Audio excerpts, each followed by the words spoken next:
Whakaalawhala ia tu ko o Los Angeles ni holo si hani hea tūlu tō wala tala tutupu ke lata ia moe a whiawhinei. Whakamua toko lima e komisina fōu moe toko taha e Justice of Peace fōu ke lata moe whakawhilianga toko lunga hani we ko monua he awha iumu ko Māli. Ko whakamōri halau tūlu e toko tō whaanga ki mua he iki whakawhili ko lilifu ko Judge Sarah Reeves moe he motu ko New Zealandi. Hanei a Esther Bawehi moe tō wala tala ia. Kua tolo atua i tō mga whaoa, mo i tau tikita ki e whakatuwhono ke lata, mo i tau seanga mahuinga nei, e whakahoko ai ki he whale tolo millennium he Kalesia Kirisiano Niue. Kua lilifu Mrs. Honourable Francis Ifi Whakausmanawa Louis George Valiana, kua monua ia ke e ki motaha he tau komisina ki he whakawhilianga lahi he motu, kua ia koe komisina ke whahi civil mo criminal. Hongo fulu walu e tau he ngahua ia koe Justice of the Peace, koe JP, tali mai he tau ua awhi fitu tō ekia ia mo komisina. Ko lilifu Mrs. Richmond Bertha Wilma Lisimoni Tongahai, ko omonua ia ko JP fōu ke lata mo whahi civil mo criminal. Toko wha e tau komisina fōu ke lata mo whahi he tau whakawhilianga kele, ko tau lilifu Mrs. Viola Vase, Miss Cherie Morris Tafatu, Mrs. Jamal Siloana Kolose Tālangi Vedriaki, mo Mrs. Julie Tālangi Funaki. Toko whaa fōki e tau komisina kua whakafōu halau tōla tau koto whaanga ke lima e tau i mua. Lilifu Robin Matangi Mau he kau, lilifu Rupina Liline Ualesi Morrissey, lilifu Becky's Christmas Tawasi, mo lilifu Mine Malingi Asu he tutu pulu. Lalawhi atu lau tōlu nei ki lau e tau komisina kua whita he whakafōu e tau koto whaanga ke he tau tau kua Māli. Ko lilifu Dave Comic Kolose Tālangi, mo lilifu Tamatoa Tom Misikea. Ko e whanolahi ne whakahoko ai koe kop tūlungu whumataha, ko amanaki ai ke whakahoko ke he motu ko Turkey, he mahina novema he tau ka hau. Vihu e tau whiwhilianga mo e lali ke whakahoko e whanamahuinga nei ki Australia, ko a mautari mo e amanaki ki ai e tau motu he Pasifika. Kai ko whiwhili ni he tau ikipule he tau motu ko Turkey mo Australia, ke whakahoko e whanolahi nei ki he motu ko Turkey, kai takitau ki he ikipule he motu ko Australia e tau whanoanga. Ko whiwhilianga nei ko talia ki ai ki he whanoanga kop tūlungu fulu i Belém, Brazil, he whahitapu ka Māli. Ko whiwhili ai ki whakahoko e whanolahi nei ki Turkey, kai takitau ki he ikipule he Australia, ko lilifu ko Chris Bowen e tau whanoanga. Mahuinga whoki whiwhilianga ki whakahoko e taha whono ke lata mo e tau tikitaki he tau motu he lalolangi, ke taha motu Pasifika he tau kahau, to hoko e kop tūrungu whumataha he mahina ha Novema. Pehe mai e Balemia ko lilifu ko Dalton Tangelangi, whiwhia ia metalia whoki ke he whiwhilianga nei. Pesi ni he nā kai whakahoko e whanolahi ki Australia, kai moa e Australia ka to whaanga ko Palestini, ke tikitaki e tau whakatutalaanga ke he tau mameheanga mahovinga nei. Ko manaki ai e whanau ke pule ke liu whanau ai ke mame hawa pungipongi, nā kai la lewa fōki he whanau whakahiku he au ufu mahiwa he mahina ha au e topa. Ko e tōlu e whaetapu ko Māli, nā kai loa ke he tau mga aho nei, ko hingoa e tau matakupu ko manaki e tau lilifu ke tutala ki ai. Kai mai longa, ko tuku whenonga atu ke he tau mutukehe e iki pule he tuape ko lilifu ko Crossley tātui. Ko e ke pule he maanga tamakautonga, he huku iki pule ke he tau whahinga hua infrastructure a tō liu mai e lilifu ko tātui. Ko e Balemia ko lilifu ko Dalton Tangelangi ka huku ia i ki pule he tupe. Ko tau mahena whakahiku whoke anei ke whakausi e whanau ke pule ke hong whumawalua ki mo liliu e motu ke tau wilianga lahi ke he tau whou. Taha e matakaunga hua ne whakahingoa ai koe Elemental Group he motu ko New Zealand ko maua e contract he Asian Development Bank ke ngā hua mai whakatuwhono niwe mai whahinga hua malolo hila ke tālanga e tau whakahaloanga ngā hua ke lata mai tau whahinga hua hila mua atu ke he tau whakahaloanga ke he hololoa mai anoiha. Long time frames and say how do we... E te utala i a BCN News mai pulotu ko Dr. Kate Bromfield he whahitapu ka Māli.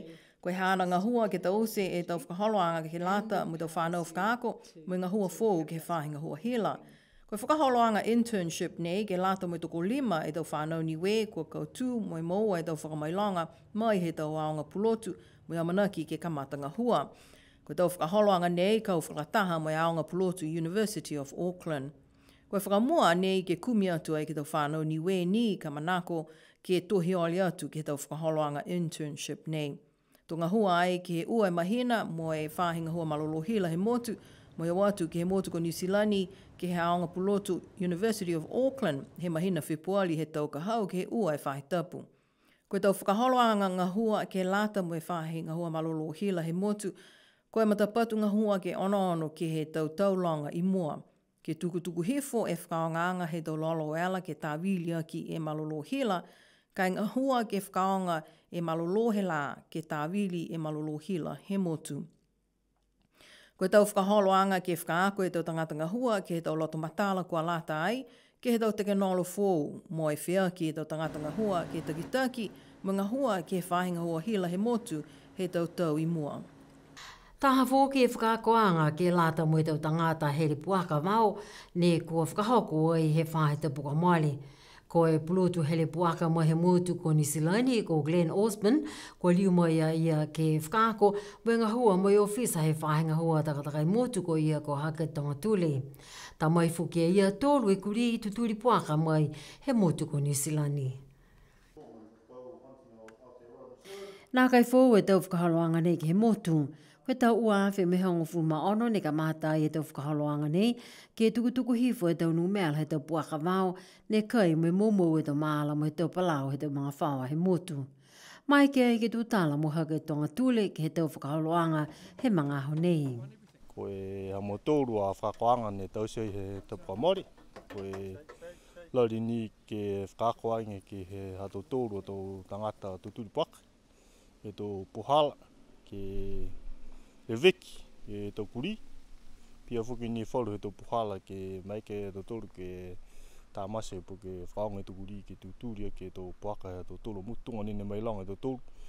E lahi e momou he tau puaka. Ai ni koe taktakai motu.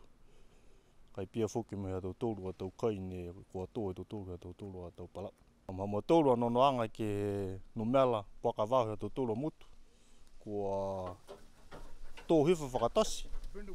Kai longa ngai ne puaka wau he tau tōru motu ki sia e ne whai kai me momou e tau palau he tau tōru a tau tangata ngā hua whanua. Kai hama tōru ni a lorianga ke mga nei. Pia ni me mtakau niwe Hunters Group. Koe lali ke tūmau e tokolaro. He tau manu puaka wau ke tau tōru motu. Ka toka me ia ke liu hake whanau. Koe hake no mela koe lahi atu e halo tōru tō mena ka momou he takai motu. Koe pia ni whuke kai me momou e tau palahu e tau tōru e tau tangata ngā hua whanua. Ko ta hake mai fōke lau tōru, ne oatu ke whakakoanga e tau moa wau, ko lahi e kai, mai momo ke tau tālo he tau maala. Ka pehe a Glenn Osborne, nā kai uka ke here tau moa, nā kai koe ngā hua uka lahi ke tunga e tau puaka wau. E tā whake mena lahi ne hake mai he whakatūtalanga ia, he whakakoanga ia hama tōru e whahitapua mori. Ko e tau moa, e lahi momo e tau kai e tau maala me tau palau he tau tōru e tau tangata ngā hua whanua. Ai la whai anono anga lahi e whahinga hua. Ko e ngoi tau pohala ke tā mase po ke tukutuku hifo e numela he tau tōru e tau moa ke mutu. Ka e linga monuina tau tōru e longa e kai. Nei ne longa e moa he tau tōru mutu. E lata whuke e tau tōru e mei longa. Na whai aonga whuki ne moa ke he tau tōru mutu. Ni o tau tōru ke tā mase me e tau moa. Si whai le kua atu whuki ka moa mai i ki moa. Koe whae tau puka mole ne whakahoko e taha whakakoanga ke lata mo i tau pisinisi he motu mo e matakau Business Link Pacific ne whakatupe ai he whakatuwhono New Zealand. Tokalonga lau tūlu ne watu ai ke lata mo i tau whakakoanga nei. Mai ke a PCN News ke tūtala mo e taha he tau hukui mo he Business Link Pacific hanga uia ke he whalu he tau whakaholoanga nei he matakau nei ke lamata e tau pisinisi ki iki he tau motu he Pasifika. Tokong whunmaua e motu he Pasifika tunga aniwe ne maualang matai ke tau whakahaloanga he Business Link Pacific. Koa whiawhia whoke lau tūlu hako maua e taha ofisa ngā hua pawaki ke lata mo Business Link Pacific ke ngā hua mai he ofisa he Niue Chamber of Commerce. Koe whāheta puka moale ko whakahoko e taha whakakoanga ke lata me tau puhala mua tupe mo e whakalaulahi e tau pisini se motu. Kai whailang matai foki e matakau nei ke lata me tau tupe kai tā lofa. Ko whai mai weheanga lau tōlu ne whakamori mo whale tupe a siha ke motu ke tohi o lea tu e tau pisinisi ki moua whalu tupe kai tā lofa. Whakahoholahi a ia ke tau pisinisi ne he takita ke he tau fuata mo he tau whiwhine he motu. Mai ke kumi tupe whakai tā lofa po ke tohi ole ke moua e tau tupe grants. Pehea ia kumilangata ia tu ke he website he matakau Business Link he Pacific po ke kumi atu ke he ofisanga hua he whahinga hua Chamber of Commerce. Taha fōki e tau whakakoanga ni whakahoko he whahe tapu nei, ke lata ia me tau pisinisi he whahe whenonga e waewa. Ko e tau whakaholoanga nei ne whakatupe he whakatufono Australia, mo e kumia tupa waki i taha e Pluto he Pasifika ke tau whahe pisinisi whenonga e waewa ko Sita Mardell mai he Polynesian Explorer. Nā kai fōu e mata nei ki niwe, ko Sita ko e takita ki he pisinisi ko e Island Hopper Vacations ne kamata i he tau tahe a whihiwe seo hiwa mo fulma whā, mo e whakatū ta ofisa i niwe he ta mahala nā fōki. Pehea ia ko whiawhia lahi a ia ke liuma i ki niwe ke whakakise whalu he tau puhalanga hua pisinisi, mua atu ke lata me tau tangata whenonga e waewa muhu tupe. Ko ke si he tau mga hau nei e manako he tau tangata whenonga i waewa ke o mai ke he tau motu he Pasifika, kai ko lau tūlu ko tau tangata muhu tupe, mo e kehe ha lau tūlu e tau manako. Ko tau whakaholanga nei ko kamata he matakau pisinisi e motu Chamber of Commerce. Lasana sani holo, mai BCN News. Ke whakausia ki e tau walatala te tūlu ke lata i me pūle po nei, ko e maanga toa se kona mukulu ne whakahoko e lau tūlu a awa whakatātā ke he awha iumu kua mali, pēs he toa se e puki tangata no nofo ki he maanga, kai tokolonga e tau tangata, tokolonga e tau holonga, he maanga ko watu ke he kauwhalataha, ke he tau whiawhia he aho, ki sia fō ke tau mata ke he kehe i lau tūlu, kua ewa mai he tau mutu kehe, ke lata ia mai awa whakatātā he maanga ko na mukuru. Ke lilifu e whaarwhono. O e tilo ma tau matua. Mua atu e tau tolu o takitatu. Koe pare mia e tau tolu. E hana tau ngā ua. Niki se tau tolu o ta mga nei. Ki uniki mua e tau tolu o fia fia.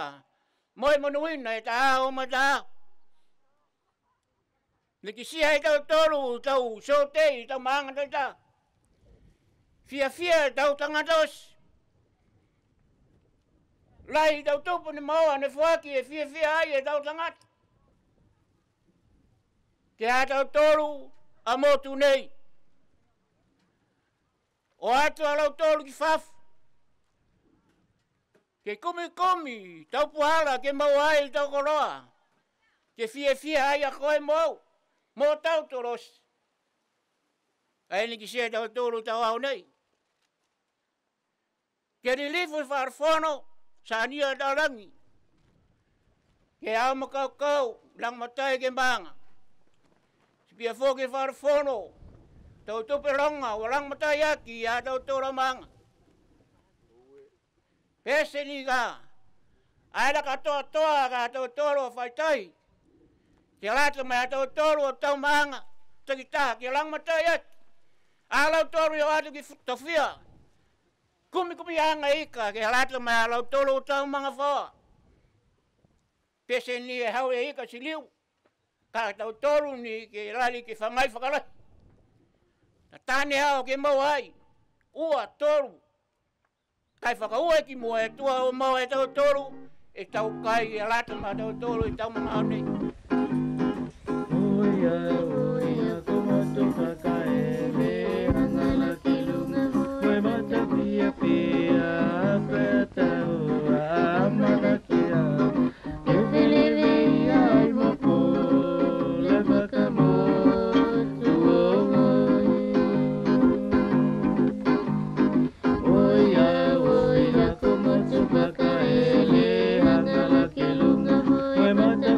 Be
Pena hatu tūlu to wala tala tutupu ke lata ia moi awhiawhi nei no no wha mai munu ene pō. Tōli liwa to tūlu ke whilewe ia ke whahita pukahau. O sana sin hola nei ko mawehe atu no no wha mai munu ene pō.